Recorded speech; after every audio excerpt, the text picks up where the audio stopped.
Caren Kenney, welcome to Partnering Leadership. I'm thrilled to have you in this conversation with. I'm thrilled to have you in this conversation with me. Great to be here, Mahan. I've enjoyed listening to your podcast and learned a lot, and I'm excited and honored to be here.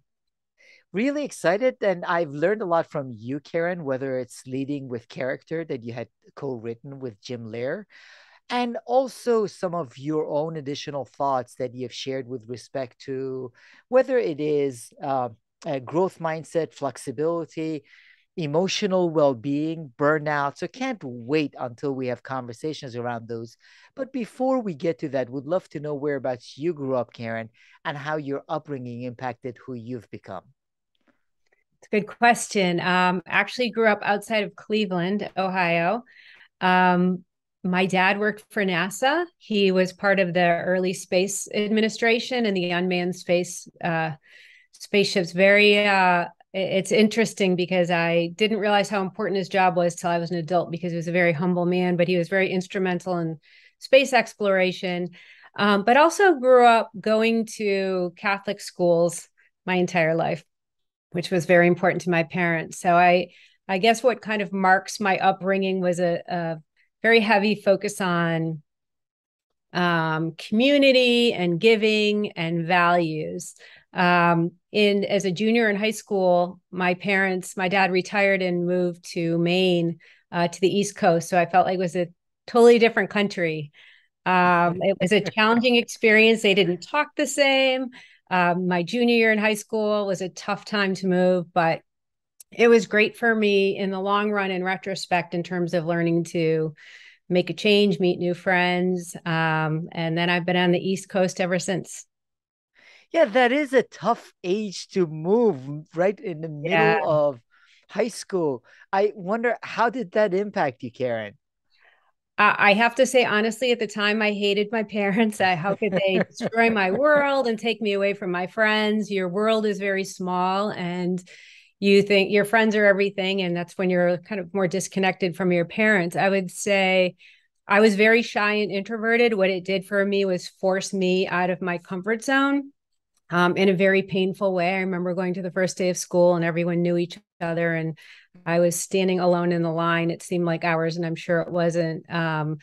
But it was my first experience of really feeling afraid and alone. And it's happened a number of times throughout my life, but that taught me I could get through it, I guess. So as much as I hated it, I'm so glad, and I'm glad for everything that's happened in my life. Especially the challenging ones have actually been the times when I've been able to grow, I think. Yeah, so you also have had other personal challenges along the way. Uh, uh, how have you become a better, more capable leader as a result of some of the personal challenges you've had to overcome, Karen? That's a good question. I think growing up, we did have this kind of perfect small community where we knew everyone and seemingly a perfect family. Just things were easy. And then, yeah, when I got older, the challenges got bigger than moving. Married my college sweetheart. Um, Over time, he developed a kind of a debilitating mental illness that I guess we just didn't recognize in school, but ultimately lost him to a mental illness. Was a single parent.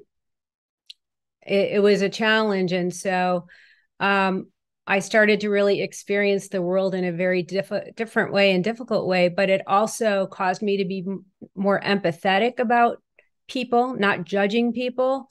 Um, and yeah, I'd say, again, these kind of scary experiences cause growth. So as a leader, I think I became more accepting, understanding, and empathetic because you would see certain behaviors and not recognize that there might be something going on. My husband was an executive. He was running for local office.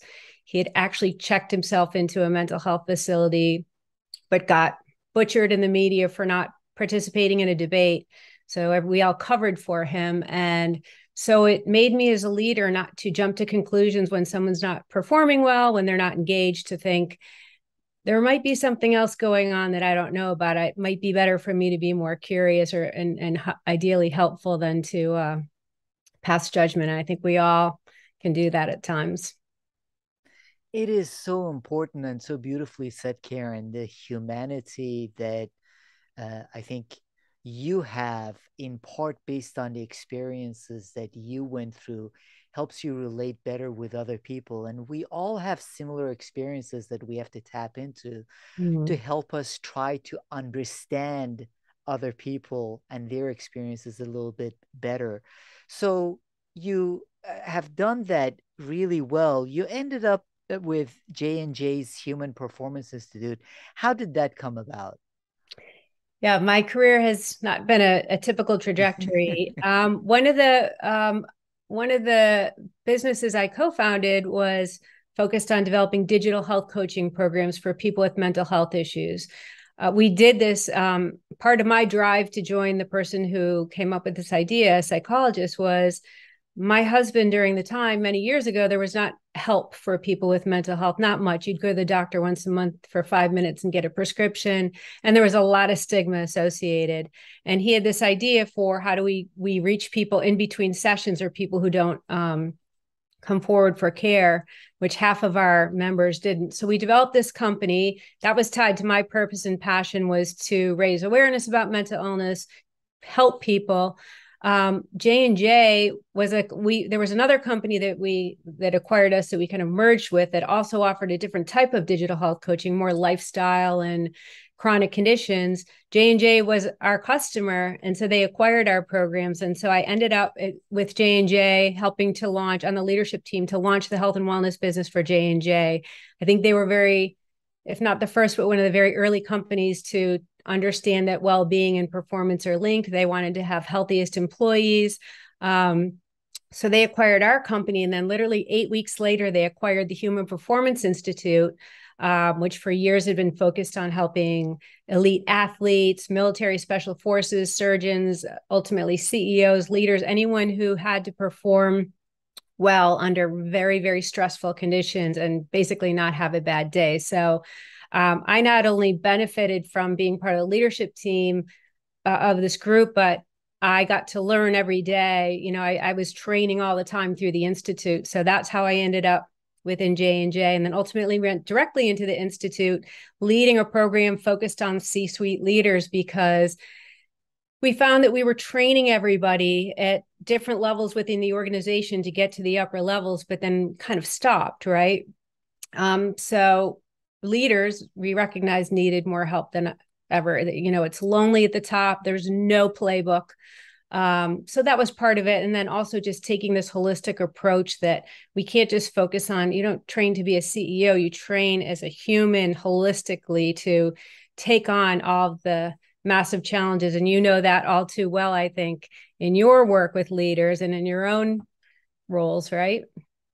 And that's what I was wondering, Karen, because as I was mentioning to you before we started recording, and it sounds like you did some of that at J&J, and I know you've been writing about it as well.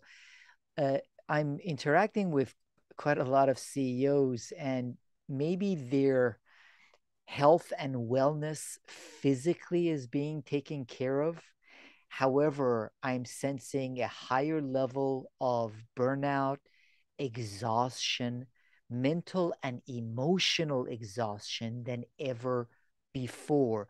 I Yeah. wonder if in your work you are sensing that, and would love to get some of your thoughts and perspectives how leaders of teams and organizations who many times feel like they are the ones to be relied on, how they can address some of their own mental, emotional well being. Yeah, it's a really good question. We are definitely seeing the same thing. And I don't know if you saw the recent, I think it was this summer Deloitte study where 70% of the C-suite are considering leaving their roles because they're questioning whether it's worth the cost to their mental well-being. So this is a serious issue, right? We need good leaders, and sometimes some of the best people recognize that it's just too much, or they're sacrificing too much in the process. So we're seeing it on record numbers right now. Part of it is they were struggling certainly before the pandemic, but I think the pandemic got people to stop and think, is this worth it? And seeing maybe some of the things that they were missing, and just creating a challenge for them.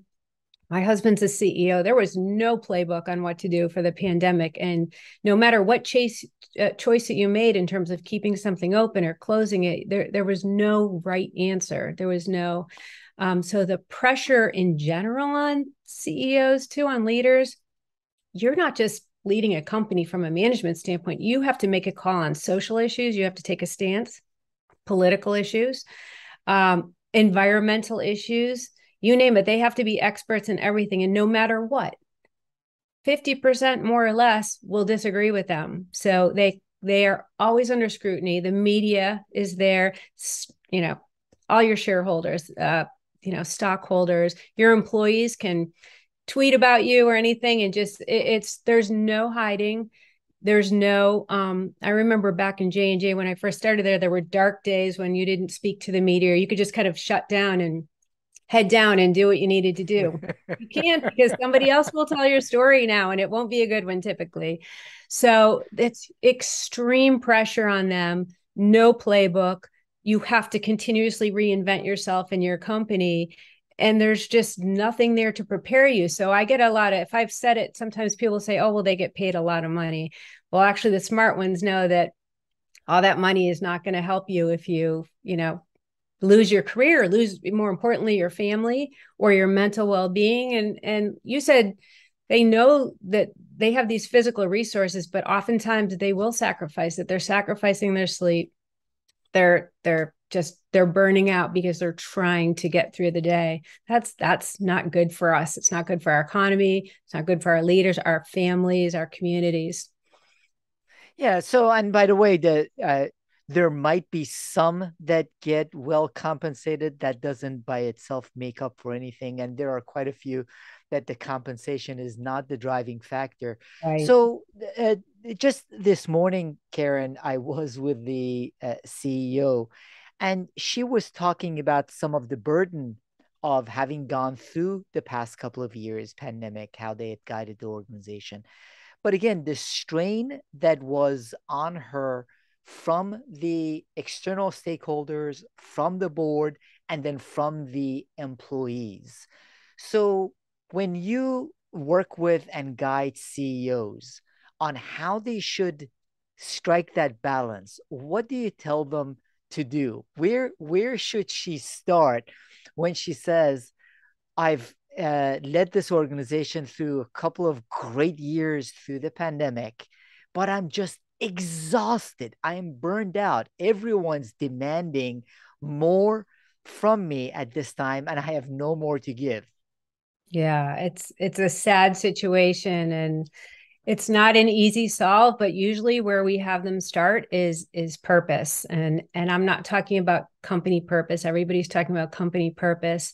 And that's part of the problem, is people are so focused on the company purpose that they're neglecting personal purpose. So really starting at your personal purpose, that's what enables you to establish boundaries, make decisions, not always easy decisions, but if you don't know what you're playing for and why you're here, you're not going to protect those areas that matter so much to you. And so that's the first part. It's kind of, if you think about your best self, and, when we spoke a little while ago, you had talked about your career and some of the personal sacrifices. I've done the same thing. Thinking, putting everything into my job and not into myself, into my family or my well-being sometimes. If you've got to understand where you are at your best, and then what's getting in the way of that, and who's getting your best energy. And most of the time when we do these exercises with leaders, if we do workshops, who gets your best energy across the board, it's their work. Other things get their best energy. And then we say to them, but who matters to you the most? My daughter, my spouse, my family, my parents. What energy do they get? They get what's ever left at the end of the day. And you're exhausted, you're plopping on the couch, maybe having a drink. So this disconnect between what matters, if they're able to start with purpose, and there's some work to be done around it, but they can get connected to that, they've got this North Star and they can create more boundaries. But to the point, your client, no one's going to create those boundaries for her. They're going to suck the life out of you. They're going to take as much as they can. because everybody needs help too. So for her, she's going to have to put the right boundaries, get the right people in place, but it's got to have this framework for how do you get there. And if you don't start with foundational, with purpose, you're not going to get there, because you're going to be skimming across the surface. She's going to be saying yes to everybody probably, and she's going to be getting it done and delivering, but there's nothing left for her or the people that matter. And that can impact her mortality. It's a sad, scary thing. And again, her family. Yeah, and I love the way you put it, Caren. And it requires some downtime, some thinking time, and Mhm. reflecting on that purpose. One of the challenges that I've seen with some of the executives is that they are so go, go, go that they haven't taken the time to focus on that personal purpose and aligning with that personal purpose, which is really important to be able to keep them balanced. So, as people are doing that, looking to align with that personal purpose, how can they do it in a way that meets their individual needs and stays aligned with the objectives of the organization? Or do those always align? No, actually, you made a really good point. So it should be aligned with a company purpose. So I have a executive that I'm coaching, and he works for a Shark Tank, a very big company. It's very stressful. He may not, he's not a CEO, he's next level, but he may not be able to apply his purpose full on in his work, but there should be alignment. His work should enable him to live out his purpose. If it prevents it, that's where there's a disconnect. In a great world, your purpose aligns with your company purpose. So, for example, if I'm working for a company that's working on a life-saving drug, that's a great purpose for the company. That's not my personal purpose, though, because I'm not going to be in that role my whole life. But if you can live out your personal purpose, what matters to you, and align it with your company purpose, you've got it, right? And so I think a key thing, there's parameters around purpose. And one is it should reflect your personal values. So it's not your company purpose. It's not the purpose that your parents or someone in your family defined. That, I have people say, well, my father and mother had this purpose and I'm carrying it on, this legacy. No, it should be yours. It should be outside of yourself. It should transcend yourself, but not sacrifice yourself. So your purpose shouldn't be about you. It should be about helping others, but not at your own expense. So value yourself, transcend, but not sacrifice. And then what's critical, I think, is it should be clearly defined and measured. So I say that because, actually, I'll give you an example. When I first went through training 15 years ago, I said, well, my personal purpose is going to be the best mother. I was a single parent of 2 kids. That was an easy call. And I got challenged by Jim Lehr, who is the co-founder of the Institute, saying, so what does that mean? Because it could mean anything, right? It could mean I do anything for my kids. I pay for them to get in the best schools. I could be saying I'm always on track, or I could be saying I'm never on track, in my own interpretation. But if I created a little bit more rigor around it, so I said, I want to raise strong, caring, and independent daughters. That was important because I wanted them to, do well through all this, teach them that they could overcome and achieve anything. So they had to deal with a really difficult childhood, living with a dad with a mental illness.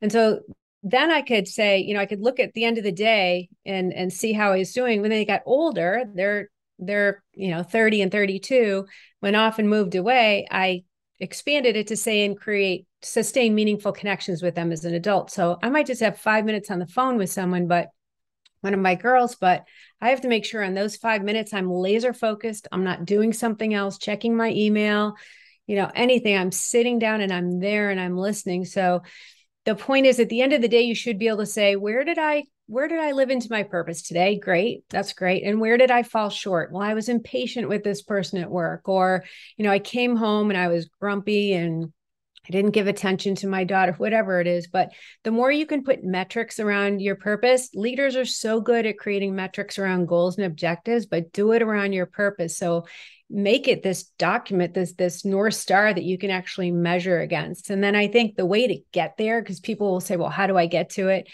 Is journaling, I find, is most effective. Journaling is I'm sure you've done it. I'd love to hear your perspective on it. But there's questions like who or what matters most to me, getting really, really, aligned on that. What impact do I want to have on others, right? What's the legacy I want to leave? So thinking about those questions and why you're here and what you must complete, that can get you to your purpose. And I see this with executives too, like they're trying to get this perfect purpose laid out and pressure. It's like, get something out there, pressure test it, live with it. It's going to change over time. Your life circumstances will change, but continue to live and grow this breathing thing. It's going to be really important for keeping you aligned. So long story back to your executive is get aligned to what matters to her. It's going to be a lot easier for her to say no, to create those boundaries, to delegate whatever it is. But if she's sacrificing herself in the process, which it sounds like, she's shortening her life and potentially losing some of the most important things for her. And a lot of people unfortunately do that.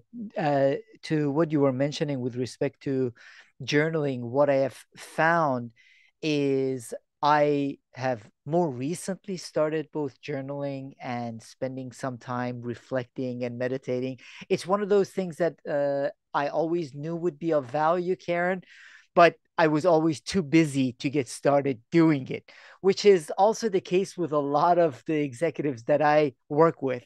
They nod and they say, aha, yes, it makes sense. But then later on, a week, 2 weeks later, when we have conversations, like, no, I really didn't have time to do that.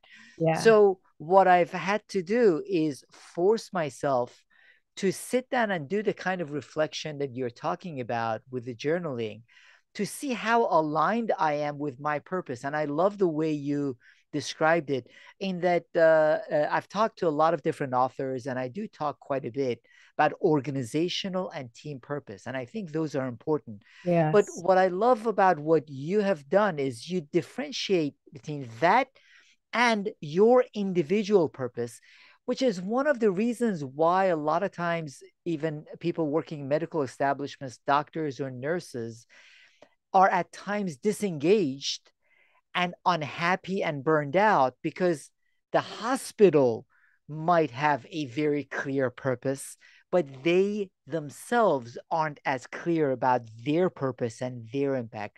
So it is a practice that I am disciplining myself on, and I would encourage everyone to go through, because what you're talking about is our individual purpose, and it takes a lot of reflection. Yeah, that's a great insight. And what have you learned through your journaling? Well, primarily that I tend to drift off of my purpose a lot more than We all do. We all do. yeah. What Yeah. what I find, Karen, is it's a lot easier to be an observer and Yeah. give feedback than to be in the game.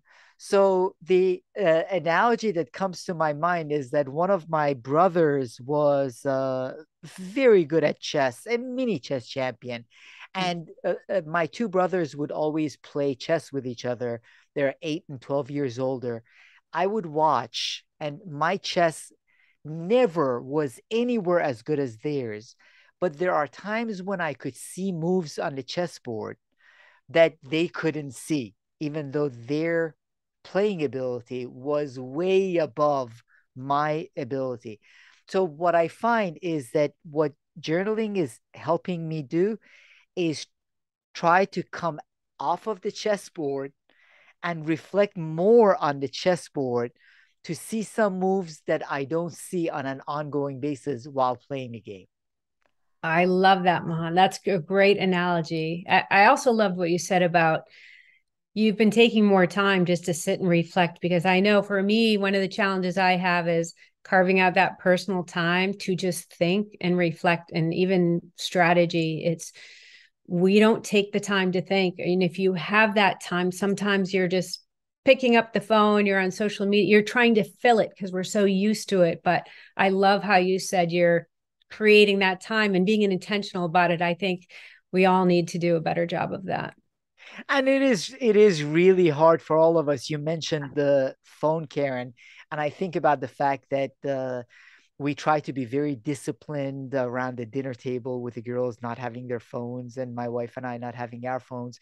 But it's incredible how, whether standing at a grocery line or walking into an elevator, or all moments at home and at work, where when we have a free moment, the phone or technology takes it away from us.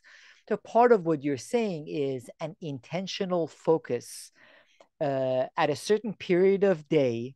For some people, it's better in the morning, for some people at night, where we can reflect on our purpose, journal on how aligned we are with that, some of that reflection without the external forces that can wash us and pull our attention and become exhausting at the same time. Yeah, I think you've nailed it. And there's so many, there's actually research that shows that when you take a break, like in between meetings, and you look at, even if it's social media and you look at your phone, it's the same cognitive depletion as not taking a break. It doesn't matter if it's something fun or whatever. So we're so addicted. I get most frustrated when I go to a restaurant now after COVID and people being able to go out, and people are finally together, and whether it's someone with a spouse or partner or friends or business colleague, and everyone's looking at their cell phones, and it's like, what's wrong with this? Like, you have such limited time to make these human connections, and we don't know how to connect with each other. We don't know how to be alone with ourselves. There's great things that we can do with the phone, and there's also it creates kind of a detriment, a block on the ability to just be with ourselves and others, to be present and experience life in each other. It's unfortunate. And it saps our well-being, Caren, which is why I would love to get your thoughts. There's another CEO that I work with. He is addicted to his email and text, partly because he says there are always these fires in the organization that I I have to, respond to. He has a hard time sitting in a meeting, whether with me or one of his team members, without constantly looking. It's like, well, there are really important things happening in the organization. So how do you guide leaders to calm their mind and be able to control the chaos, to be able to be present with their team members, to be able to be present at home and professionally for those moments that have the greatest impact? Yeah, I'd say a couple of things. One is good hygiene and practices. So kind of tactical things that people can do right away, or you have to oscillate, right? We are oscillatory human beings. So you go in, you go hard, you go fast, you do what you need to do, but then you have to take a break. And this isn't the night, the weekend, the vacation. This is throughout the day. We have to oscillate. So one is end your meetings 10 minutes earlier on the hour, 5 minutes earlier on the half hour, and take your break. If you need to quickly check email, if you need to do something, then, but in some way you need to disconnect from what you're doing. So you have to disconnect. What I actually, with regard to your email one, what I usually advise leaders to do is schedule a time to check email. But communicate it. Don't just do it on your own. So if you say to people, I'm going to check email at 8:30 in the morning, I'm going to check it at 1 in the afternoon or in 4 in the afternoon, I'm not going to be looking at it then. Now you have to follow through, because if you don't, people will not adhere to it. But if there's an urgent situation, seriously urgent, that can't wait a couple hours, and then text me. But otherwise, this goes back to boundaries, and your executive, like, set the boundaries, set the parameters, but stick with it. And I'll tell you, a lot of people where this fails is I'm going on vacation. So I want to disconnect, but here's my cell phone number, and here, and then they respond to emails, and it's like, no, if some people have to. So I mentioned my husband's a CEO. I work with CEOs. There are times when you have to be available. So say, you know what, to your family too, I need to work from 8:30 to 9:30, and then I'm free the rest of the day. So do what's reasonable for you, but you need to create those boundaries and those moments of doing what you need to do. But with that executive, he is encouraging it because he's responding to it instead of saying, don't text me unless it's urgent. And by the way, here are the 3 times I'm checking email, send a note. But he has to set those because, again, no one's going to set the boundaries for us because people, it's human nature, will try to take what they can, not because they want to hurt us, because he's probably really good. And so they want to get as much as they can from you, regardless of the level you're at in an organization, by the way. You know that. Yeah, it's interesting that you mentioned that. I think another piece of it that could come into play, Caren, is that we tend to feel even more important when there is constant demand on us and our times. And I worked for a great CEO of Dale Carnegie. He was outstanding.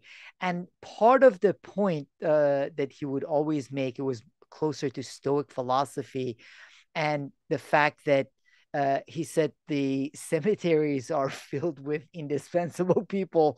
So if I ever think I'm indispensable, all I need to do is look at that. And part of what he was saying is it was his sense of importance that he felt that he couldn't, for a day or two, be away without checking messages and that things would fall apart. In reality, things would go on and would not fall apart. So it's good for us to remind ourselves of that whenever we can. There are the potential to put in safety valves if people really need to reach you, but Right. it's more our lack of setting the boundaries and our lack of wanting to keep that structure that then becomes cognitively exhausting and emotionally exhausting, which I'm seeing a lot more of it over the past few months. I've sensed a lot more of it in the conversations that I have with executives. Yeah, first of all, I love your example. I'm gonna I'm gonna use that. That's a great one. But you're right. I think in some ways there's achievement addiction where people, just keep going to get to the top, and they sacrifice a lot and don't really know what and why they're really playing for. But I think the other thing is they want to be needed, and especially people when they're feeling vulnerable or insecure, and you're helping people. There's an addiction there too, right? There's a gratification. So as much as it's burning them out, they're getting the short-term momentary thrill, enjoyment out of solving another problem. And but again, at what cost?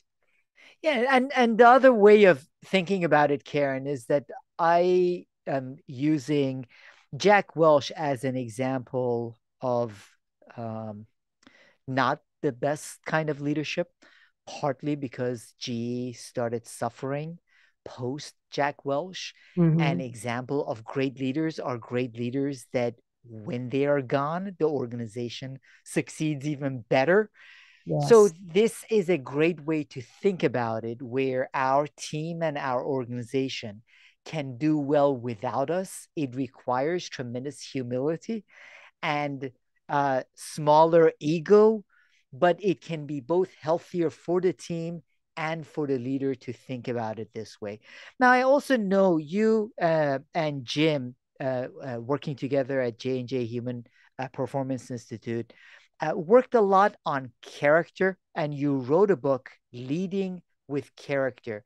Would love to first know, how do you define character, Caren? Because I think if you ask any of us or any of the listeners or any of the people they interact with, they would say, "Oh, of course, I've highest character. I lead with character." So, how do you define character, and what do the leaders that lead with character do differently? Yeah, character is who you are, who you truly are, and especially when no one else is looking. So the people that we are. But we tend to put people in buckets of this person is of high character, strong character, and this person is not strong in character. But really, character is just, it's a muscle like any other muscle that we can train, and we should train all the time. And because you'll often see a leader who is you just held in such high regard, you put them on a pedestal and you refer to them as an example of a great leader, and then they make a poor decision. They do something, and then all of a sudden they've fallen from grace, and their career's over. And so the bottom line is we're all vulnerable. We all might say or do something that might be out of character, but it's really about it. character is tied to well-being, right? But and your values. So character, in the same way you're journaling and training to your purpose, character is something you train through journaling and through thinking about the impact that you want to have on other people. So how So, do you want them to feel? Yep, go ahead. Caren, I'm gonna jump in here because I love this point, and this was for me a revelation in that I am a big advocate for growth mindset. Not there yet. We can Yeah. develop in everything. But character, I had typically seen as closer to binary. The person has high character, has low Yeah. character, which is actually why when you view the world that way, or when I viewed the world that way, when someone that I perceive as having high character has a flaw or does something wrong, then all of a sudden I change my view that, Yeah. aha, this person had low character, right? So it sets up a lot of difficulties with respect to thinking. So one of the things I love is that you say character, also like a muscle, can be developed, and there are challenges that we have with it, and we can strengthen it. And I wanted to really underline that because for me, that was a real deep insight, because I think in our conversations, including in organizations, not just in the political world, but in organizations, we see people as this person is a high character person, that person is not a high character person, rather than something that can be developed. Yeah, I think it's a good point. And you talked about aligning personal and organizational purpose in the same way with character. I'll just give you what I thought was a great example. J&J, or I was for 12 years, would rate you. Our ratings in mid-year and end year were on two things, and they were rated equally. And it's how you get rated from compensation, et cetera. One is the result, so what you achieved. So you hit your numbers, whatever it was that you had to do, you hit it. Okay, that's one number. The other one is the how. That got equal importance. That was very unusual because in some of these cutthroat organizations, including the one of the client that I just mentioned, it's get the numbers, sell the client at all costs. Like, we don't care how it's done. Of course, they don't want you to do anything illegal, but they're not rated for that. So you could get your results, but get a low rating on how you treated other people, because you end up walking over other people sometimes, or the way you just treat your colleagues or people that are on your team. So yes, it can be trained. It's all about awareness. So we need to do it as individuals, as organizations, but having kind of these guiding principles. But you're right, we can't judge people. We judge people on something that they did. I don't think any one of us can look in the mirror and say, you know what, I've never done anything. We justify, we're great at justifying the things that, well, I had to do it, or well, other people were doing it, or, I could have lost my job, or, my daughter, this or that. So we all are very, very good master storytellers at justifying our behavior. So that's where I say empathy comes in, because, take a look at yourself first.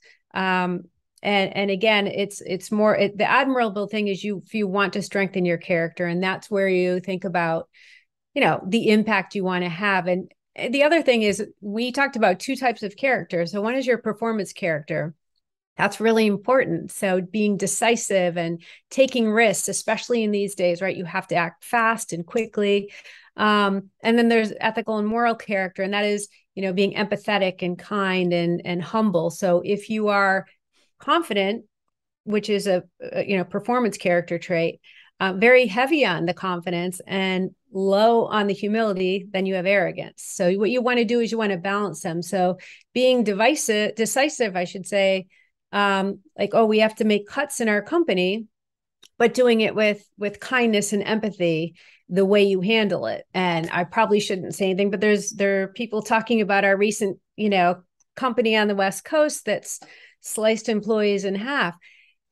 You can take whatever side you want. There are many, many cases for saying, you know what, the company grew too fast, didn't have the money. So it's not that the action is necessarily right or wrong. It's not mine to judge. I don't have all the details, but it is important how you do it. And so that goes back to, from a company or individual standpoint, we have to make difficult decisions sometimes and do things. We don't always make the right choices. But if we try to do it in the best way, where we are thinking about other people and the impact, And that's where the training comes apart, awareness. And there's a few different exercises that we use to get people to be aware, but anyone can do it.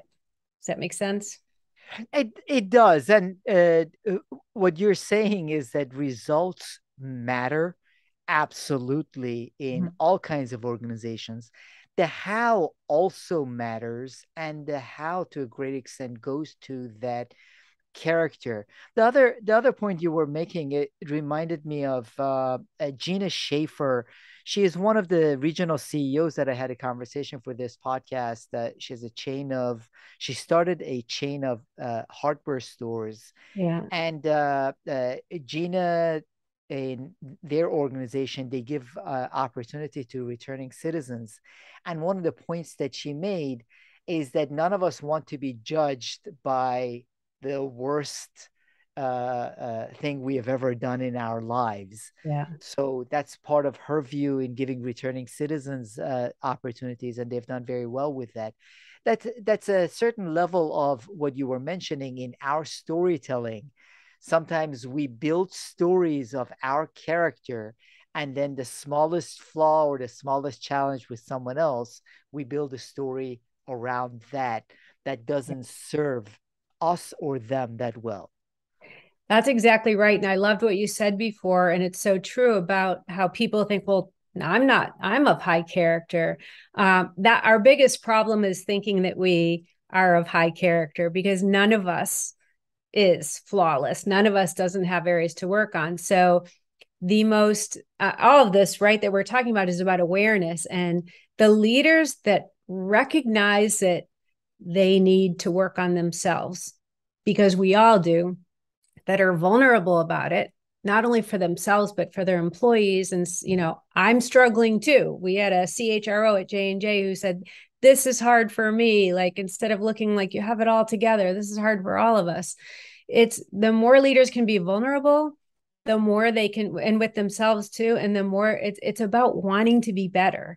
And as long as we all want to be better and we work on it, and we're going to fail, we're going to make mistakes, we're going to have poor decisions and judgment and have days when we don't treat people the way we wish we did, then we're going to continue to grow. And we are human beings, but it's those that think that they have it together that don't care about that personal growth. So you can go to the best schools in the world and get all the degrees you want in training, but unless you care about who you are and the impact that you have on other people, you're not going to be the type of leader that's going to be long-term sustainable and that's going to be that memorable person who made a difference. I don't care what numbers you get. If you took people down in the process, if that's okay with you, that's fine. But most people don't get to their end of lives and are proud of, I got here, but I took a few people down along the way.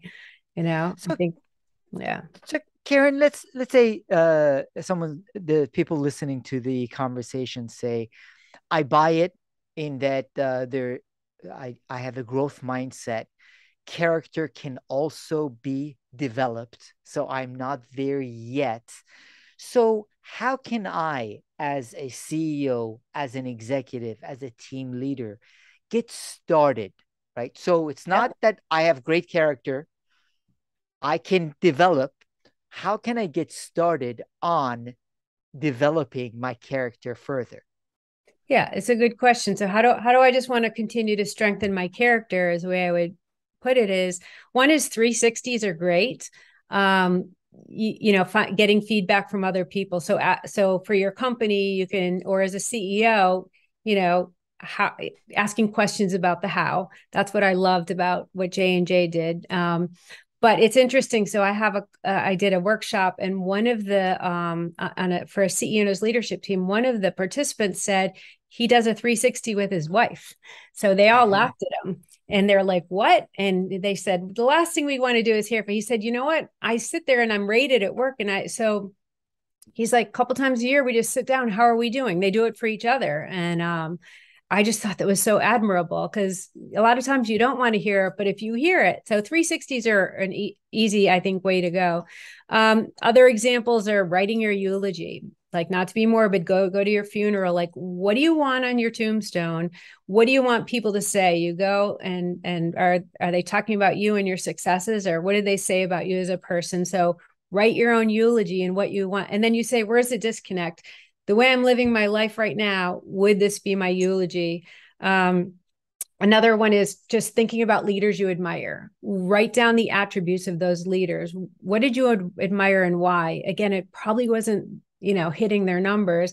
And then what are the attributes you would like to emulate? And then, so this is about finding vulnerability or opportunity. That's where journaling can be really helpful. And then at the end of the day, you say, did I live into this? Where did I fall short? So in the book, we have the personal cradle journey. That is just about, again, journaling and reflection and deciding what are the kind of set of principles that I want to use to guide me. In the same way that companies will have a credo, it's kind of a code of ethics and operations.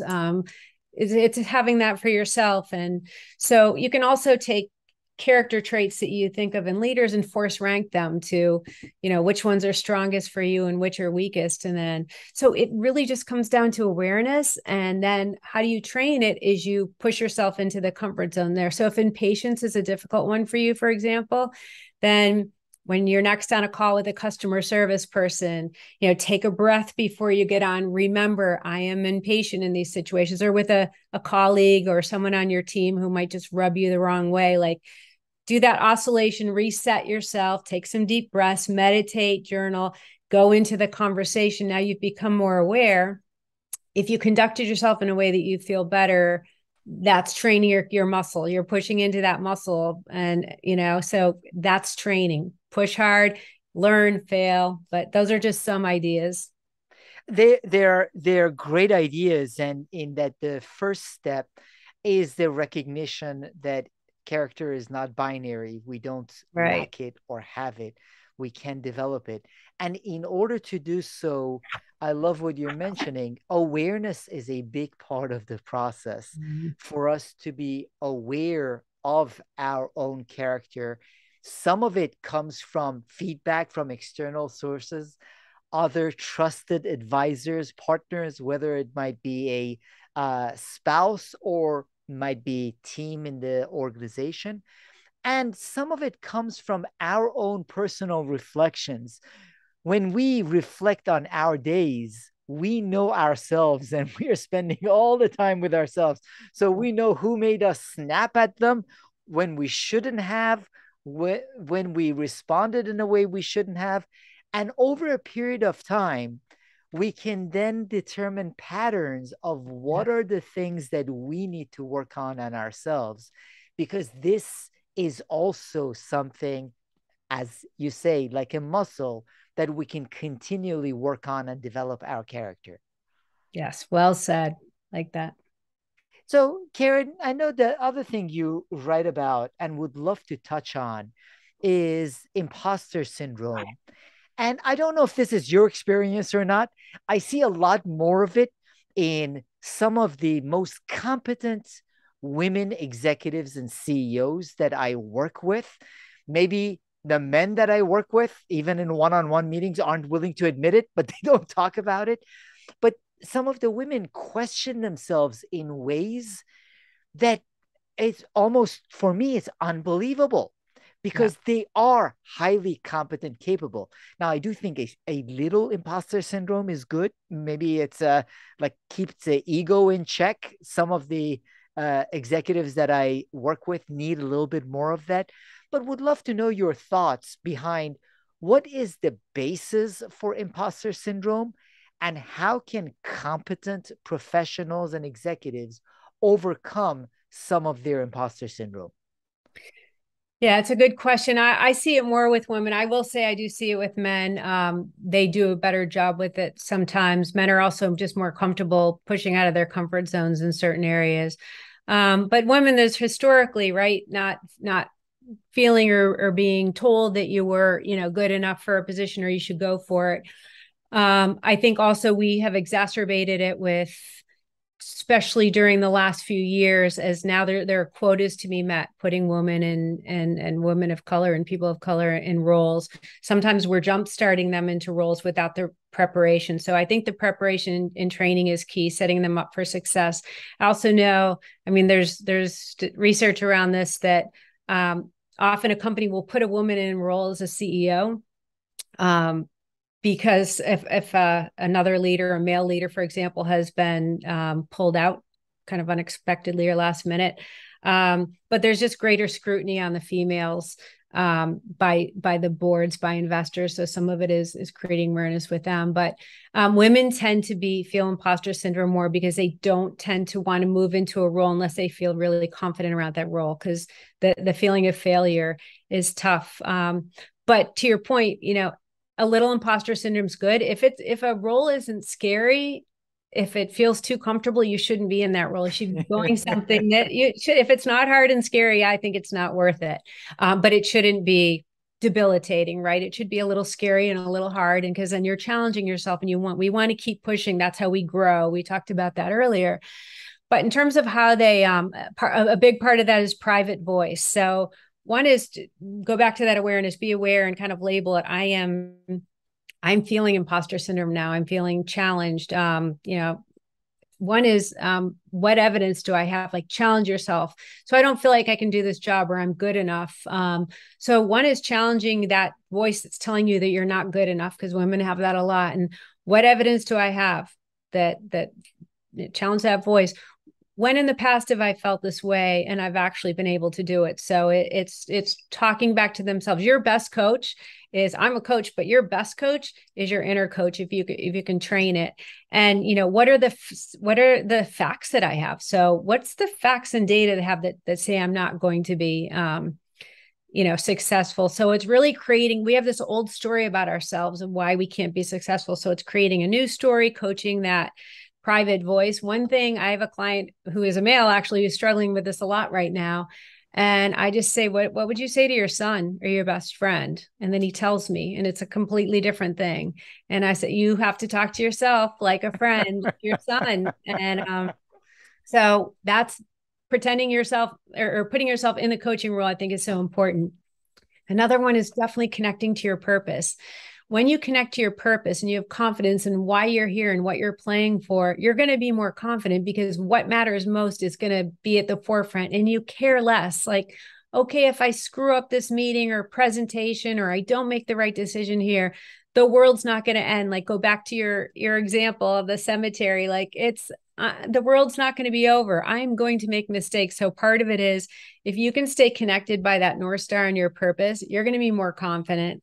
That's one. And managing your energy. We talked about that before, but if you're sacrificing yourself, you're not getting your sleep, you're not moving throughout the day, you're not getting nutrition, you're not taking care of yourself, you are going to make poor decisions. It's, you're not going to connect as well with people. You're not going to be as confident. Your thinking, your memory, none of those things. So understand that well-being piece is inextricably linked to that performance. And then I would say, just get comfortable with being uncomfortable, knowing that this is going to be uncomfortable and this is my life. Like, part of it is just accepting, awareness, acceptance, and then having that toolkit, though, of challenging yourself back. But take a break, take care of yourself. Because, when you're energized in the morning, when you've had your sleep, when you've got that energy, you're going to be able to tackle it, feel more confident. So those are just some examples. And it's great for us to keep that in mind. I love how you mentioned about the executive that you're working with and what he would say to a colleague or to his son. Sometimes the language we have in our head, that inner person who's talking to us, we wouldn't accept that from anyone else talking to us that way. So it's important for us to work on that as much as we work on what anyone else says to us. And this particular client, his parents were really tough on him in school. When you have tough parents and coaches who pushed you and maybe didn't coach you the right way. Some people have been sitting with this for many years. So he just wants to make it go away. And it's like, no, you have to work on this every day. You have to work. That little voice has been, 55 years in the making. You now have to work on this every day. And everything we've talked about this is training, and training is every day. Training is not you could go back to school in this. No, training to be a leader is training to be a high performing human is train. We're going to fall short. We're going to fail. We're going to make poor judgments. We're going to make, and then tomorrow, let's go and do it again. And we're going to slowly get better with repetition and ongoing focus there.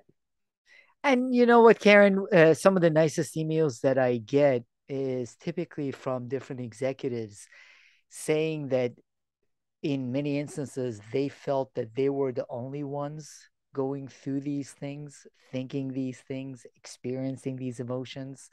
And to a certain extent, it feels good when we realize we are not alone because we are watching other people's external surface interactions. In many instances, we don't know some of the conversations that are going on in their heads, some of the challenges they are experiencing.